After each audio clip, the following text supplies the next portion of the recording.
E vamos para a continuação dos relatos assustadores do clonazepam, famoso Rivotril. Relato de Henrique Martins, de São Paulo, Brasil. Henrique começou a tomar clonazepam por causa de crises de pânico. No início sentia-se melhor, mais calmo, mas depois de algumas semanas começaram os apagões de memória. Uma noite ele acordou com as roupas molhadas e os pés cobertos de terra. O relógio marcava 3h19 da manhã e não fazia ideia de como havia saído de casa. No outro dia, notou arranhões nas paredes do corredor. No centro da sala, um bilhete com sua caligrafia escrito: "Não deixe ele entrar." Mas ele não lembrava de ter escrito nada. Durante os dias seguintes, Henrique começou a ver vultos. Sussurros vinham do guarda-roupa chamando pelo seu nome. Ele atribuiu tudo aos efeitos colaterais, até que uma madrugada acordou ajoelhado diante da porta do apartamento, segurando uma faca. O pior foi quando revisou as câmeras de segurança que havia instalado por precaução. A gravação mostrava Henrique levantando da cama, andando até a cozinha, encarando fixamente a câmera e dizendo: "Ele já entrou. Agora não tem como sair." Na manhã seguinte, as câmeras estavam destruídas, e o último arquivo gravado tinha apenas ruído e uma risada que não era dele.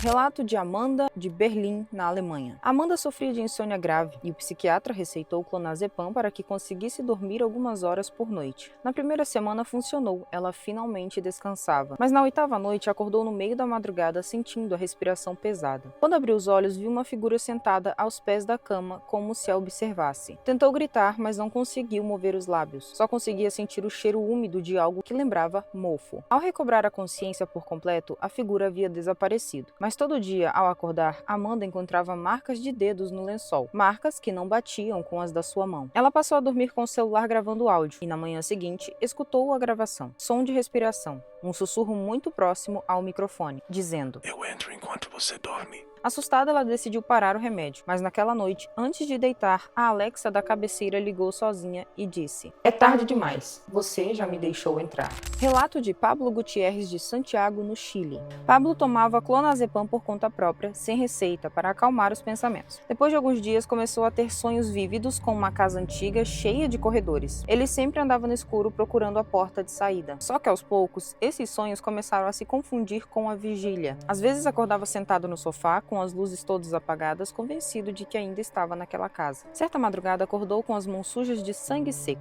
Correu pelos cômodos e não encontrou ferimentos em si, nem sinais de arrombamento. Mas no espelho do banheiro alguém havia escrito: "Volta pra casa." Convencido de que estava enlouquecendo, ele trancou as portas e janelas, escondeu todas as facas. Mas na noite seguinte, sonhou novamente com a casa escura. Dessa vez, encontrou uma porta aberta no fim do corredor. Quando atravessou, sentiu uma dor cortante no peito e acordou gritando. No exame do hospital, descobriram que ele tinha um arranhão profundo sobre o coração feito por objeto afiado. Ninguém descobriu como isso aconteceu e Pablo nunca mais dormiu com a luz apagada. Relato de Carla Mendes, do Rio de Janeiro. Carla começou a usar clonazepam para controlar a ansiedade. Depois de algumas semanas, passou a notar algo estranho toda vez que olhava no espelho do banheiro. À primeira vista, seu reflexo parecia normal, mas às vezes, no canto do vidro, ela via a imagem de um homem com um rosto pálido, olhos fundos e sorriso torto. Ela piscava, o rosto sumia, mas o medo crescia. Numa noite, ela acordou com a sensação de que alguém estava atrás dela. Virou-se rapidamente e viu o homem do espelho parado no corredor. Tentou gritar, mas estava paralisado. O homem abriu um sorriso e disse com uma voz sussurrante: "Você não vai conseguir escapar." No dia seguinte, Carla decidiu parar o clonazepam. Mas mesmo assim, o homem continuava aparecendo. Não só no espelho, mas também em sombras e reflexos de janelas. Ela perdeu o emprego, afastou-se de amigos e viveu isolada até ser internada em uma clínica psiquiátrica.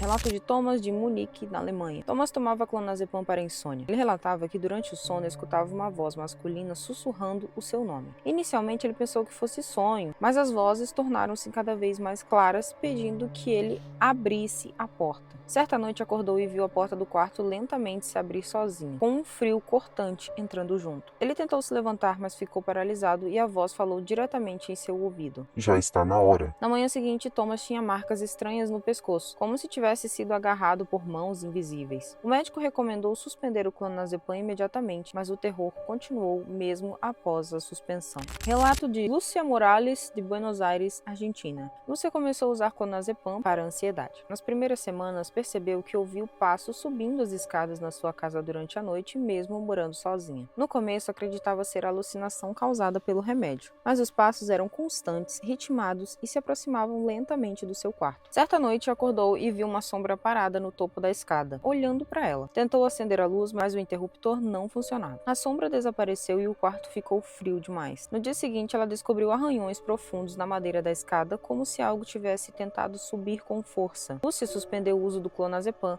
mas os passos continuaram e ela nunca mais se sentiu segura dentro da própria casa.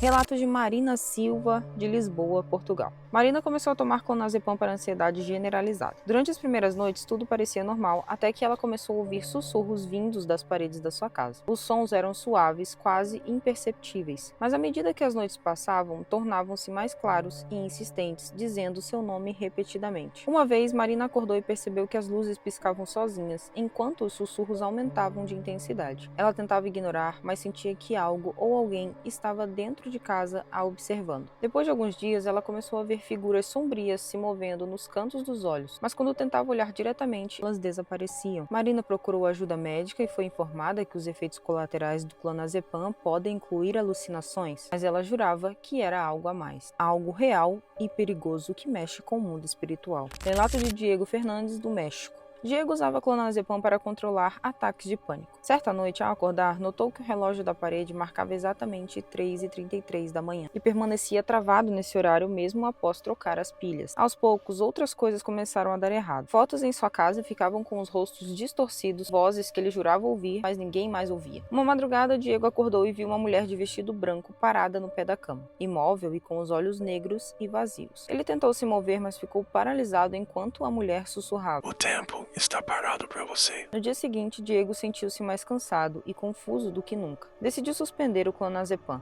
mas mesmo assim, as visões não paravam e o relógio continuava preso às 3h33 da manhã.